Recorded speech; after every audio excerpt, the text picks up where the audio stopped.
Deixa-me só aqui preparar aqui uma situação.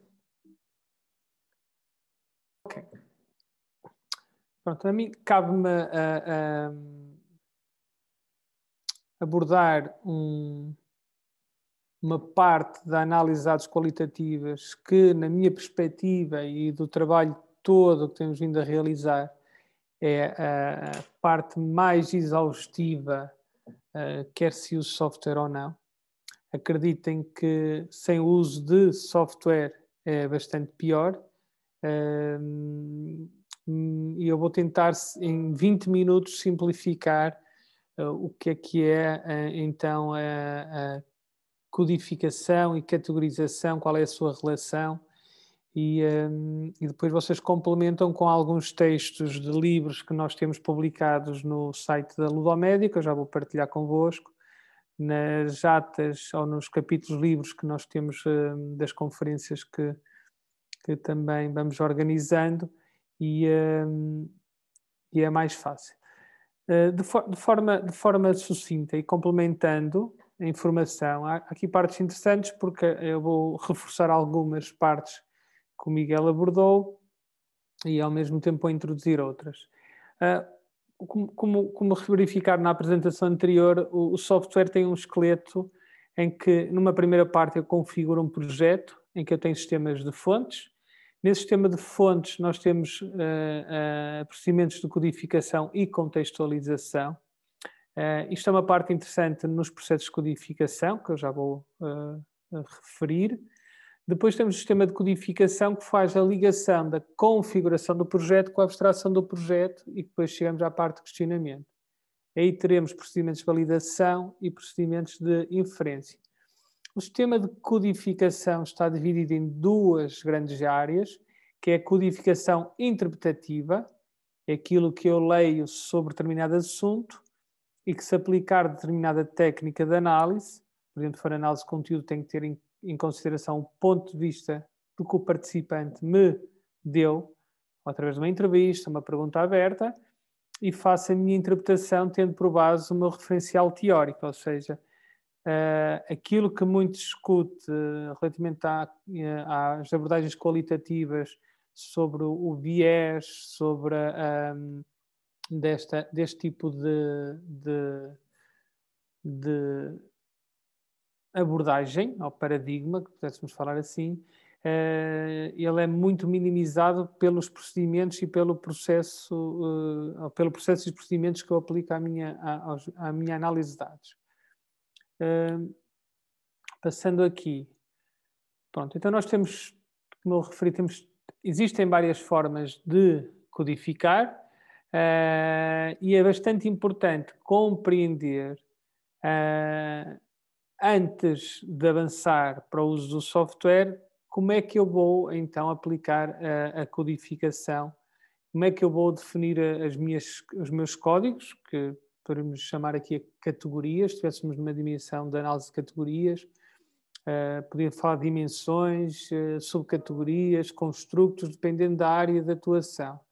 Então eu posso trabalhar de várias formas. Existem modelos que são modelos indutivos. O modelo indutivo, as categorias emergem através da leitura dos dados, ou seja, vocês estão a ler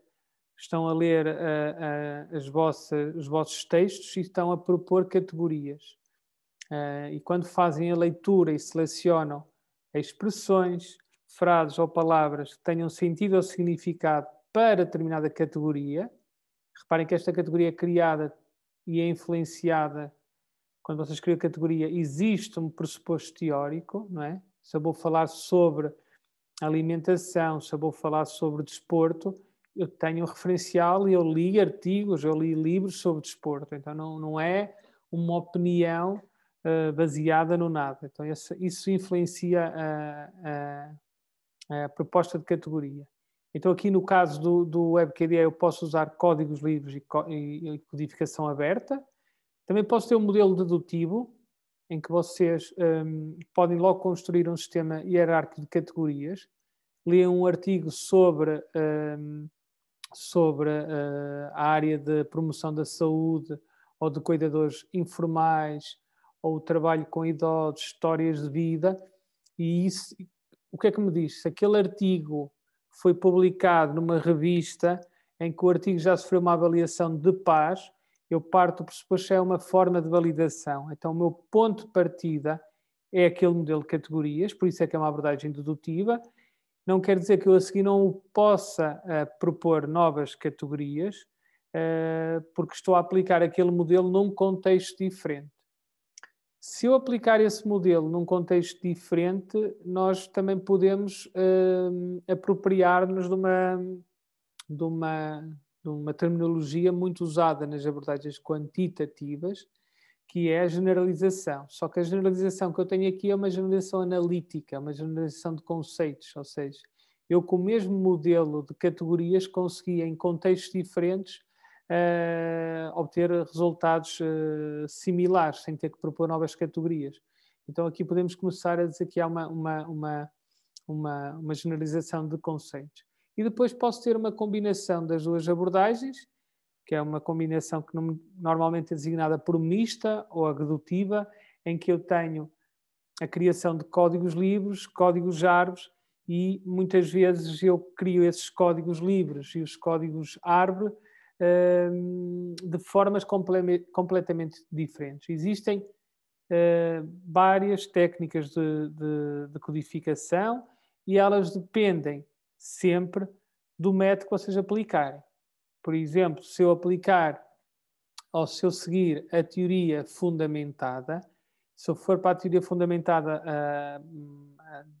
a mais tradicional, a teoria fundamentada diz-me que a primeira leitura que eu faço aos dados, eu proponho só códigos livres, só categorias livres. Eu não estou preocupado nem com a dimensão e também não estou preocupado com a hierarquização.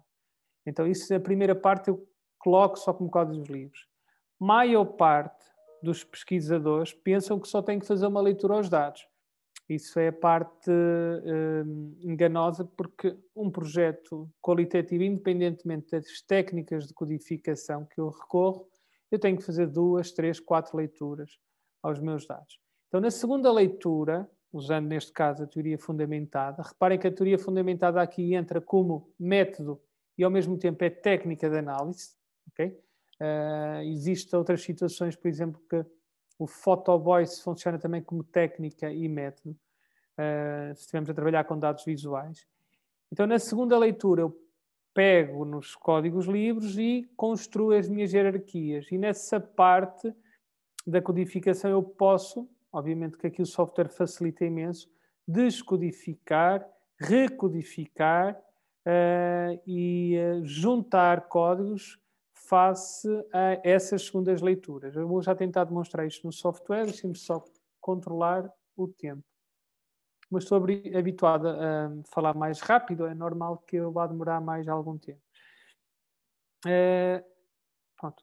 Para quem conhece e quer fazer algumas leituras, John Saldanha tem o The Coding Book, que é um livro interessante e que aborda este tipo os diferentes tipos de técnicas de codificação.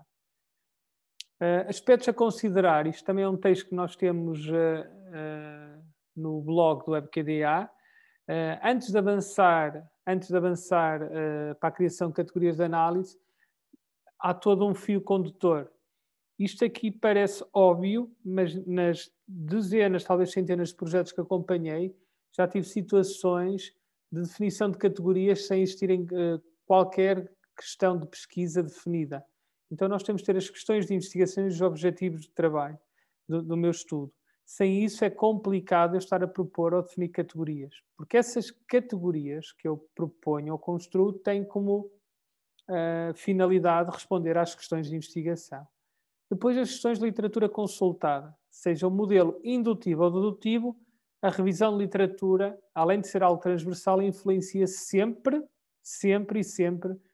as categorias que eu vou propor. As evidências que os dados, que o exame dos dados sugerem, ou a mistura das duas, correto? E depois, toda a estrutura, por exemplo, se eu usar um roteiro de entrevistas, se vou aplicar entrevistas, eu tenho que definir um roteiro. As primeiras categorias do guião ou do roteiro de entrevistas são definidas com base nesse mesmo roteiro. Porque quando eu defino uma entrevista semi-estruturada, eu tenho que também colocar ou definir objetivos para aquelas perguntas na minha entrevista. Logo, as primeiras categorias já estão definidas nesse roteiro. Então, o que é uma categoria, ou, no caso, a maior parte das ferramentas, como é o caso do WebQDA, lhe designa como código. O código é um tópico aglutinador de ideias. Se eu defino um código que é saúde, e se eu defino saúde segundo o autor XPTO, tudo que me for dito mesmo, ou que for expressado mesmo com palavras e expressões diferentes, eu pego nesse texto e coloco no código de saúde. Por isso, esta organização, contextualização da informação é muito fácil de realizar.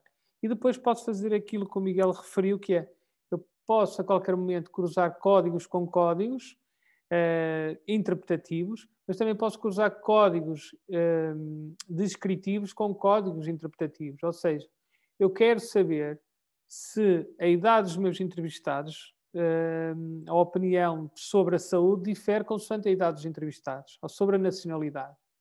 Então eu posso fazer este tipo de cruzamentos que depois no questionamento sobressaem os resultados que foram apresentados pelo Miguel.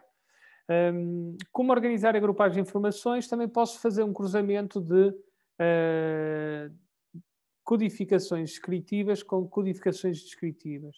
Também posso criar um descritor que são os casos. Imaginem que vocês têm problemas de indisciplina em sala de aula. Então crio o caso do aluno A, o caso do aluno B, o caso do aluno C, ou o paciente A, numa área da saúde, paciente A, paciente B, paciente C, em que vocês colocam tudo o que foi dito sobre esse paciente nesse código. Então é possível depois fazer esse cruzamento com a parte interpretativa. Então o processo de codificação descritiva, nós temos nas ferramentas do WebQDA temos as classificações e os escritores. Elas têm a mesma finalidade, mas funcionam de forma diferente. Na parte interpretativa temos os códigos livres e os códigos em árvore. Porque é que existem os dois? Como referi há pouco, dependendo das técnicas de análise, eu posso ter necessidade de começar por códigos livres, só passar para códigos árvore.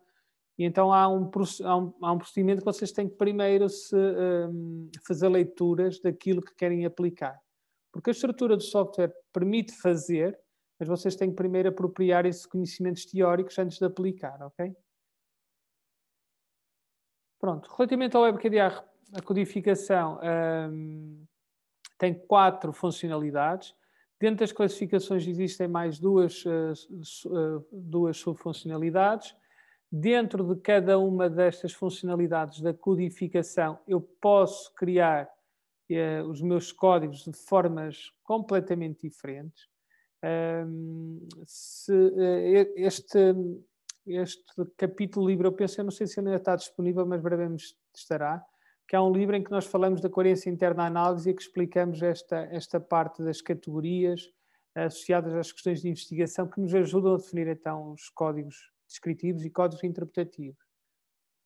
Sempre que eu clico na codificação, eu também posso então fazer cruzamentos com classificações. Se eu classificar as minhas fontes, as minhas entrevistas, eu posso ter profissão, data, hora, por exemplo, idade. Eu posso querer saber se a altura dos meus entrevistados influencia na forma como eles pensam sobre a alimentação. Ou seja, eu posso trabalhar com diferentes tipos de variáveis e depois cruzar com as variáveis ou com os atributos interpretativos, neste caso os códigos.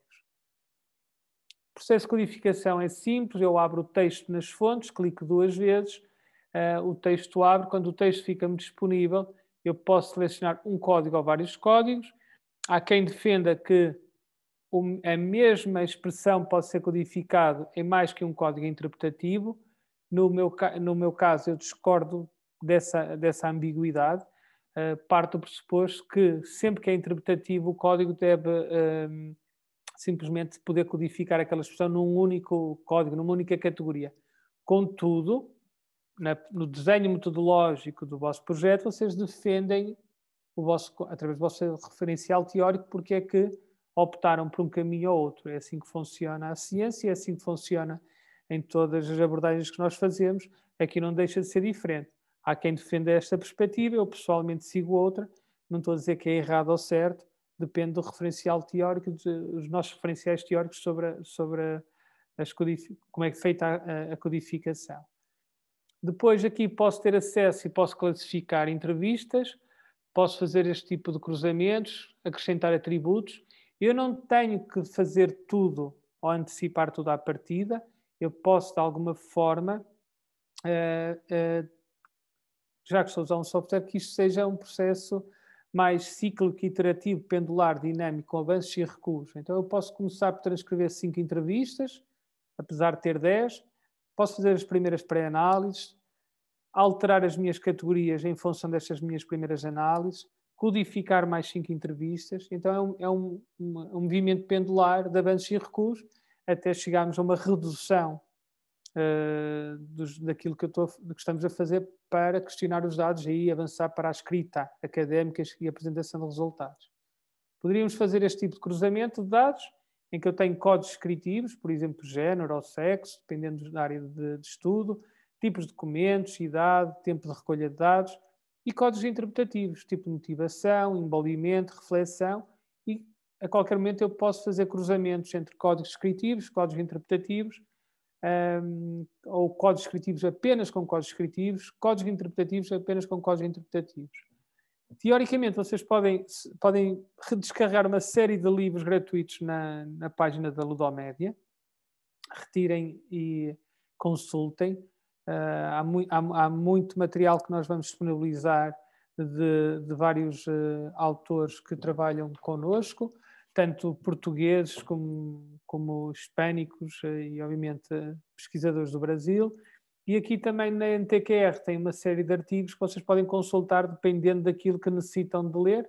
E esta publicação vocês podem usar também como suporte para reforçar as leituras. Eu vou agora, em 5 minutos, tentar em 5 minutos, deixem-me só tirar aqui a apresentação.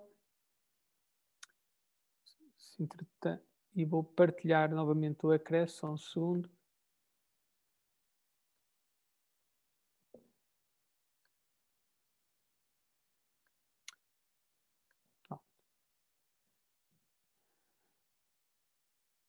Ok, já estou dentro do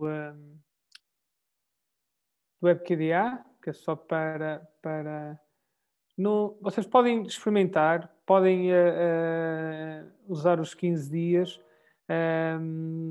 verifiquem, não há limitações de acesso a funcionalidades, vocês podem usar as funcionalidades, tal como caso tenham uma licença, não sei se aqui é o caso, podem ativar essa licença assim que o quiserem, ou seja, vocês não têm que, eu não tenho que ter uma licença e usá-la logo, mas também não perdem acesso ao vosso projeto. Como o que me foca aqui é a codificação, vou clicar aqui 2 vezes em codificação, num projeto fictício. Esta é a estrutura que o Miguel apresentou há pouco e vou clicar aqui então na codificação. Então aqui posso ter códigos livres. Os códigos livres podem ser criados de várias formas. Eu posso criar os códigos livres através das palavras frequentes ou da pesquisa de texto. Por exemplo, se eu quisesse, numa primeira fase, fazer uma exploração, e a minha exploração era tentar compreender o que é que era importante para os meus entrevistados, eu podia fazer uma pesquisa de palavras frequentes e, através dessa pesquisa de palavras frequentes, poderia, numa primeira fase, compreender o que é que era importante para os meus entrevistados. Então, ao fazer essa primeira pesquisa, eu consigo, através do resultado da pesquisa, propor códigos livres ou códigos-chave. Ou seja, não é possível, ou muitas vezes não isolamos as funcionalidades só porque eu estou a trabalhar na codificação. Em qualquer momento eu posso usar esta funcionalidade para verificar então as palavras que são mais importantes. Reparem, eu não tinha nenhuma categoria definida como o caso de longevidade, vamos usar este exemplo. Posso ver a nuvem de palavras, posso exportar esta nuvem e nesta fase eu posso então, longevidade é muito importante para os meus participantes do estudo e posso adicionar como um código livre. Seleciono aqui, clico em guardar e estas 18 repetições da palavra longevidade ficam codificadas dentro do código longevidade. Ok? Estão a ver aqui? 3 fontes. Que fontes são essas? Clico do lado direito.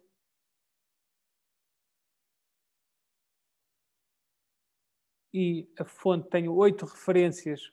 Para o WebQDA, o que nós designamos por referências, teoricamente, é aquilo que vocês vão ler em textos, que é unidades de texto, unidade de análise, muitas vezes aparece como unidade de registro. Nós aqui chamamos referências àquilo que eu seleciono num texto e codifico dentro de um código. Por isso aqui já teria o código criado e a partir daqui posso fazer o quê? Procedimentos de contextualização.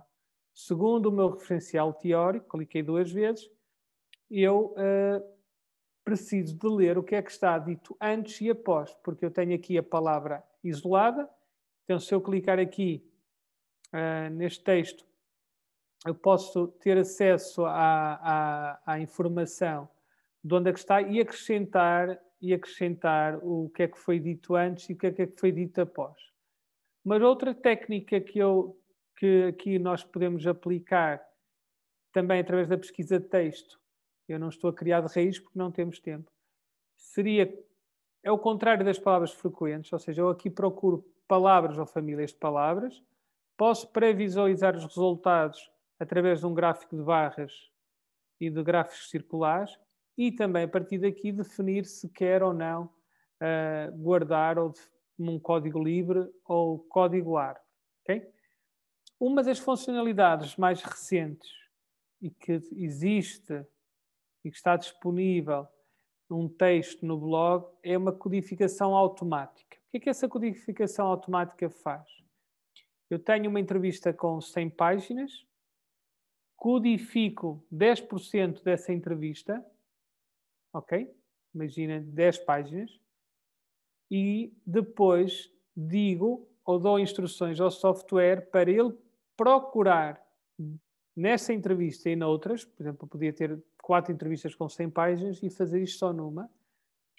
Ele pergunta-me, eu vou criar aqui um exemplo, o software pergunta-me o que é que eu quero que ele procure, eu digo, quero que me procure ou que me acrescente os códigos que estão aqui, por exemplo, eu não quero este, só quero estes 4 códigos, então ele vai listar-me estes 4 códigos e pergunta-me qual é a fonte que eu quero usar. Eu digo, quero estas 3 ou só quero uma? E o que é que o software vai fazer? Ele vai procurar o que está codificado destes códigos que estejam nestas fontes e vai-me apresentar o resultado. O resultado que ele apresenta aqui é o que ele encontrou nas outras 90 páginas que não foram codificadas. Ele vai procurar em todo o documento. Ele vai acrescentar e vai me perguntar se eu quero codificar ou acrescentar estas referências naqueles códigos. Okay? Reparem, quer dizer que se eu tiver, ele faz isto só para expressões ou conjuntos de palavras que sejam iguais. Ou seja, ele não procura ainda por sinónimos. Isso é o próximo passo. Mas ele fazendo já esta pesquisa já me facilita imenso tempo, porque eu a seguir posso clicar em adicionar e ele vai adicionar aquelas codificações no resto do documento aos meus códigos JAR já existentes. A qualquer momento eu posso então aumentar e diminuir as minhas codificações.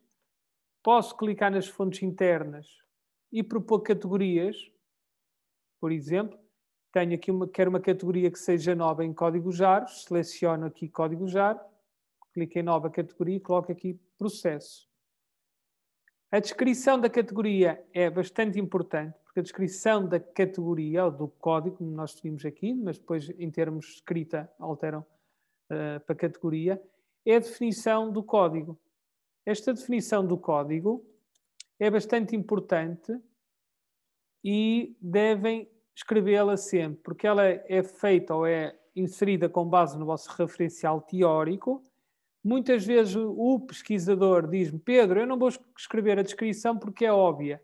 Quando vocês, é óbvio hoje, quando vocês amanhã tiverem 100 códigos, 200 códigos, 300 códigos, há projetos com 500 códigos, 500 categorias, aquilo que é óbvio deixa de ser óbvio, de repente. Né? E bastam 2, 3 dias. Eu clico em OK e vou selecionar, reparem, tem a nova categoria, seleciono e clico em processo e aqui clico em codificar.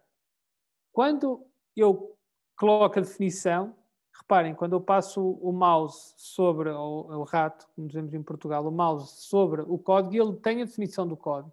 Então quer dizer que vocês podem aferir a vocês mesmos se é possível ou não codificar aquela expressão, aquela frase dentro desta categoria. Clique em codificar e ele passou então a ter aqui, onde tem uma referência de uma fonte. Quando eu passo o rato sobre a